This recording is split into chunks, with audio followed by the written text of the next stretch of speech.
আসসালামু আলাইকুম ওয়া রাহমাতুল্লাহ। প্রিয় দর্শক, আজকের ভিডিওতে যে 5টি আমলের কথা আমি আপনাদেরকে বলবো, এই আমলগুলো করতে বড়জোর 1 মিনিট বা 2 মিনিট সময় লাগবে, কিন্তু এর ফজিলত হলো হাসরের ময়দানে নেকের পাল্লায় এই আমলগুলোর ওজন অনেক ভারী হবে ইনশাআল্লাহ। আপনি কি চান যে মৃত্যুর পর হাসরের ময়দানে যখন আপনার আমলনামা ওজন দেওয়া হবে তখন মিজানের ডান দিকের নেকের পাল্লাটা ভারী হোক? যদি আপনি এটা চেয়ে থাকেন তাহলে আজকের এই 5টি আমল আপনার জন্য। আজ থেকে এই 5টি আমল শুরু করবেন, মৃত্যু পর্যন্ত করবেন, মিজানের পাল্লা অবশ্যই ভারী হবে ইনশাআল্লাহ। প্রিয় দর্শক, অনেকের অফিস বা কর্মস্থলে ইবাদত বন্দিগি ও নেক আমলের তেমন সুযোগ সময় পাওয়া যায় না, কিন্তু অফিসে বা কর্মস্থলে কাজের ফাঁকে ফাঁকে অল্প সময়ে অনেক ফজিলতপূর্ণ আমল করা যায়।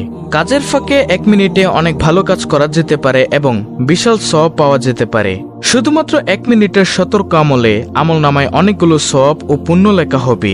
প্রিয় দর্শক, তাহলে চলুন একে একে প্রত্যেকটি আমলের সাথে আপনাদেরকে পরিচয় করিয়ে দিই। আজকের ভিডিওর 5টি আমলের মধ্যে সর্বপ্রথম আমলটি হচ্ছে নম্বর 1, মনে মনে দ্রুত গতিতে 3 বার সূরা ফাতিহা পড়া যায়। এভাবে আমল করলে 18 বেশি নেকি হাসিল করা যায়। প্রিয় দর্শক, এখন আপনি বলতে পারেন সূরা ফাতিহার ফজিলত কি কি? সূরা ফাতিহার ফজিলত হলো, হযরত আলী রাদিয়াল্লাহু তাআলা আনহু বলেছেন, কোন বিপদে পতিত ব্যক্তি 1000 বার সূরা ফাতিহা পাঠ করলে ওই ব্যক্তির আর বিপদ থাকতে পারে না। হযরত ইমাম জাফর সাদেক রাদিয়াল্লাহু তাআলা আনহু বলেছেন, 41 বার সূরা ফাতিহা পাঠ করে পানিতে ফু দিয়ে কোনো অসুস্থ ব্যক্তিকে খাওয়ালে অসুস্থ ব্যক্তি সুস্থ হয়ে যাবে। এছাড়াও রয়েছে আরো অনেক ফজিলত। তাহলে প্রিয় দর্শক, 5টি আমলের মধ্যে সর্বপ্রথম আমল গেল সূরা ফাতিহা পাঠ করা, যত বেশি পারেন কমপক্ষে 3 বার। প্রিয় দর্শক, মাত্র 1 মিনিটে করা যায় এমন কিছু আমলের মধ্যে আজকের ভিডিওর 2য় নম্বর আমলটি হলো লা হাওলা ওয়ালা কুওয়াতা ইল্লা বিল্লাহ। লা হাওলা ওয়ালা কুওয়াতা ইল্লা বিল্লাহ এর অর্থ হলো, আল্লাহ ছাড়া কোনো ভরসা নেই, কোনো ক্ষমতা বা শক্তি নেই। অর্থাৎ মানুষের ব্যক্তিগত শক্তি, সামর্থ্য, ক্ষমতা ও সাহস যত বেশি থাকুক না কেন, আল্লাহ তাআলা তৌফিক না দিলে তা কোনো ধরনের উপকারে আসবে না এবং আল্লাহর সত্তা সবকিছুর ঊর্ধ্বে। সব শক্তিধর বস্তু আল্লাহর সামনে একেবারে তুচ্ছ ও ছোট। লা হাওলা ওয়ালা কুওয়াতা ইল্লা বিল্লাহ এটি একটি গুরুত্বপূর্ণ বাক্য। এর ফজিলত ও সওয়াব অনেক বেশি। যখন মানুষ নিজের সক্ষমতার বাইরে কোনো পরিস্থিতি ও কাজের মুখোমুখি হয় যা সম্পাদন করা তার উপর কষ্টসাধ্য হয়ে পড়ে, তখন এই বাক্যটি পড়তে হয়। এছাড়া শয়তানের কোনো ধরনের প্রতারণা ও আক্রমণ থেকে বাঁচার জন্য এই দোয়াটি পড়া হয়। এটি একটি গুরুত্বপূর্ণ একটি আমল। আমলটি করার ব্যাপারে হাদিসে অনেক বর্ণনা এসেছে। আবু মুসা আশআরী রাদিয়াল্লাহু তাআলা আনহু বর্ণনা করেন, রাসূল সাল্লাল্লাহু আলাইহি ওয়াসাল্লাম একবার আমাকে বললেন, তোমাকে জান্নাতের অন্যতম ধনভাণ্ডারের কথা কি বলে দিব? আমি বললাম, অবশ্যই বলে দিন হে আল্লাহর রাসূল সাল্লাল্লাহু আলাইহি ওয়াসাল্লাম। তিনি বললেন, লা হাওলা ওয়ালা কুওয়াতা ইল্লা বিল্লাহ। বুখারী শরীফের হাদিস, মুসলিম শরীফের হাদিস, তিরমিজি শরীফের হাদিস, আবু দাউদ শরীফের হাদিস। হাজিম ইবনে হারমালা রাদিয়াল্লাহু তাআলা আনহু বলেন, আমি নবী সাল্লাল্লাহু আলাইহি ওয়াসাল্লামের নিকট দিয়ে যাচ্ছিলাম। তিনি আমাকে বলেন, হে হাজিম, তুমি অধিক সংখ্যায় লা হাওলা ওয়ালা কুওয়াতা ইল্লা বিল্লাহ বাক্যটি পড়ো, কেননা তা হলো জান্নাতের গুপ্তধন। সুবহানাল্লাহ। দলিল বুখারী শরীফের হাদিস, মুসলিম শরীফের হাদিস। হাদিস নম্বর দেওয়া আছে। তাহলে প্রিয় দর্শক, 5টি আমলের মধ্যে 2য় নম্বর আমলটি হলো লা হাওলা ওয়ালা কুওয়াতা ইল্লা বিল্লাহ জিকির করা। প্রিয় দর্শক, মাত্র 1 মিনিটে করা যায় এমন কিছু আমলের মধ্যে আজকের ভিডিওর 3য় নম্বর আমলটি হলো রাদিতু বিল্লাহি রাব্বা ওয়া বিল ইসলামি দিনা ওয়া বি মুহাম্মাদিন নাবিয়্যা ওয়া রাসূলা সাল্লাল্লাহু আলাইহি ওয়াসাল্লাম। এর অর্থ হলো, আমি আল্লাহকে রব হিসেবে, ইসলামকে দিন হিসেবে এবং মুহাম্মদ সাল্লাল্লাহু আলাইহি ওয়াসাল্লামকে রাসূল হিসেবে পেয়ে সন্তুষ্ট। আবু সাঈদ খুদরি রাদিয়াল্লাহু তাআলা আনহু থেকে বর্ণিত আছে, রাসূল সাল্লাল্লাহু আলাইহি ওয়াসাল্লাম বলেছেন, যে ব্যক্তি নিম্নোক্ত দোয়াটি বলবে তার জন্য জান্নাত ওয়াজিব হয়ে যায়। দলিল মুসলিম শরীফের হাদিস, আবু দাউদ শরীফের হাদিস, মুজামু কাবির হাদিস, মুজামুস সাহাবা। হাদিস নম্বর দেওয়া আছে। অন্য এক বর্ণনায় রয়েছে, যে ব্যক্তি সকালে 3 বার, বিকালে 3 বার রাদিতু বিল্লাহি রাব্বা ওয়া বিল ইসলামি দিনা ওয়া বি মুহাম্মাদিন নাবিয়্যা ওয়া রাসূলা সাল্লাল্লাহু আলাইহি ওয়াসাল্লাম এই দোয়াটি পড়বে, কিয়ামতের দিন আল্লাহ তাআলা তাকে নেকি বৃদ্ধির দ্বারা সন্তুষ্ট করবেন। তিরমিজি শরীফের হাদিস। তাহলে প্রিয় দর্শক, 5টি আমলের মধ্যে 3য় নম্বর আমলটি হলো রাদিতু বিল্লাহি রাব্বা ওয়া বিল ইসলামি দিনা ওয়া বি মুহাম্মাদিন নাবিয়্যা ওয়া রাসূলা সাল্লাল্লাহু আলাইহি ওয়াসাল্লাম। এই দোয়াটি যত বেশি পাঠ করতে পারেন প্রিয় দর্শক, মাত্র 1 মিনিটে করা যায় এমন কিছু আমলের মধ্যে আজকের ভিডিওর 4র্থ নম্বর আমলটি হলো সৎ চরিত্রবান হওয়া। প্রিয় নবী সাল্লাল্লাহু আলাইহি ওয়াসাল্লামের যে গুণ বর্ণনায় কুরআনুল কারিমে আল্লাহ তাআলা আয়াত নাজিল করেছেন তা হলো সৎ চরিত্র বা মহান চরিত্র, যে চরিত্রে থাকবে না কোনো গুনাহের চিন্তা। প্রিয় নবী সাল্লাল্লাহু আলাইহি ওয়াসাল্লামকে লক্ষ্য করে মহান আল্লাহ তাআলা ঘোষণা দেন, আর নিশ্চয়ই আপনি মহান চরিত্রের অধিকারী।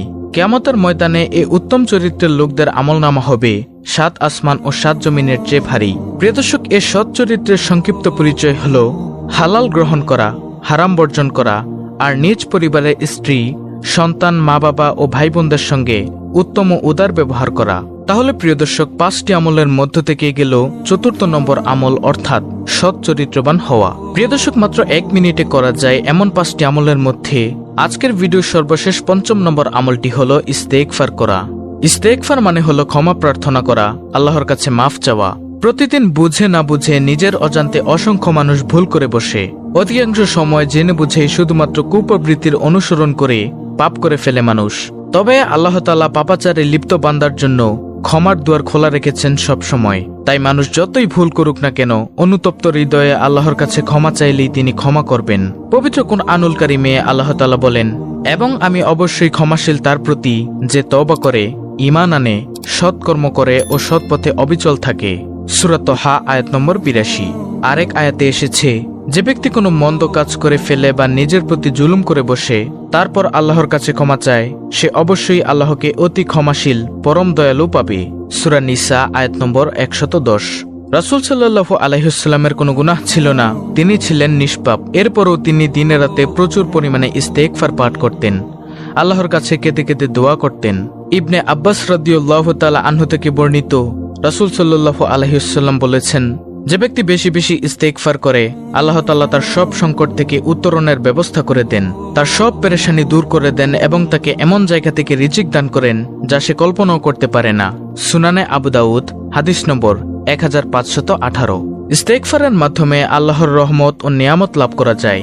ইস্তেগফারের ফজিলত সম্পর্কে কুরআনে কারিমে এসেছে, ইস্তেগফারের ফলে আল্লাহ তাআলা তোমাদের প্রতি সুষম বৃষ্টি বর্ষণ করবেন, আর তোমাদের সম্পদে প্রাচুর্য ও সমমানের বরকত দিবেন এবং তোমাদের জন্য বাগবাগিচা, পানির ফোয়ারায় শোভিত করবেন। সূরা নূহ আয়াত 11 থেকে 12। মোট কথা, তওবা ও ইস্তেগফার মুমিন ও মুত্তাকিদের এক বিশেষ গুণ। মানুষকে আল্লাহ তাআলা তার ইবাদত বন্দিগি ও তার আদেশ নিষেধ মেনে চলার জন্য সৃষ্টি করেছেন, কিন্তু মানুষ শয়তানের প্ররোচনায় পড়ে জীবনের বিভিন্ন ক্ষেত্রে আল্লাহ তাআলার আদেশ নির্দেশ লঙ্ঘন করে বসে আল্লাহ তাআলার হুকুম মেনে চলার ক্ষেত্রে ভুল করে। তাই আল্লাহ তাআলা তার সে ভুল বা গুনাহ থেকে মুক্তি দানের জন্য তওবা ও ইস্তেগফারের ব্যবস্থা করে রেখেছেন। সর্বোপরি তওবা ও ইস্তেগফারের মাধ্যমে একজন মুমিনের দুনিয়া ও আখিরাতের জীবন সুন্দর ও সফল হয়। এর মাধ্যমে একজন মুমিন লাভ করে উভয় জাহানের সমৃদ্ধি। তাহলে এই গেল মোট 5টি আমল। সুপ্রিয় দর্শক, সংক্ষেপে আমি আপনাদেরকে এই 5টি আমল আবার বলে দিচ্ছি, আপনি চাইলে স্ক্রিনশট নিয়ে নিতে পারেন। মাত্র 1 মিনিটে করা যায় এমন 5টি আমল হলো, নম্বর 1, মনে মনে সূরা ফাতিহা 3 বার পাঠ করা। নম্বর 2, লা হাওলা ওয়ালা কুওয়াতা ইল্লা বিল্লাহ এর জিকির করা। নম্বর 3, রাদিতু বিল্লাহি রাব্বা ওয়া বিল ইসলামি দিনা ওয়া বি মুহাম্মাদিন নাবিয়্যা ওয়া রাসূলাহ সাল্লাল্লাহু আলাইহি ওয়াসাল্লাম। বেশি বেশি এই দোয়াটি পাঠ করা। নম্বর 4, সৎ চরিত্রবান হওয়া, অর্থাৎ যে চরিত্রে থাকবে না কোনো গুনাহের চিন্তা। সর্বশেষ নম্বর 5, ইস্তেগফার করা, বেশি বেশি ইস্তেগফার করা, অর্থাৎ আল্লাহর কাছে ক্ষমা চাওয়া। প্রিয় দর্শক, এই আমলগুলো আপনি প্রতিদিন করবেন, তাহলেই ইনশাআল্লাহ আল্লাহ তাআলা আপনার নেকের পাল্লা অনেক ভারী করে দিবেন। তো প্রিয় দর্শক, এই ছিল অত্যন্ত গুরুত্বপূর্ণ আজকের একটি ভিডিও। ভিডিওটি ভালো লাগলে অবশ্যই চ্যানেলটিকে সাবস্ক্রাইব করে বেল বাটন অল বাজিয়ে দিবেন। ভিডিওটিতে একটি লাইক দিবেন এবং কমেন্টে আমিন লিখবেন এবং অন্য মুসলিম ভাই বোনদের কাছে ভিডিওটি শেয়ার করে দিবেন যেন তারাও দেখে শিখে আমলটি করতে পারে।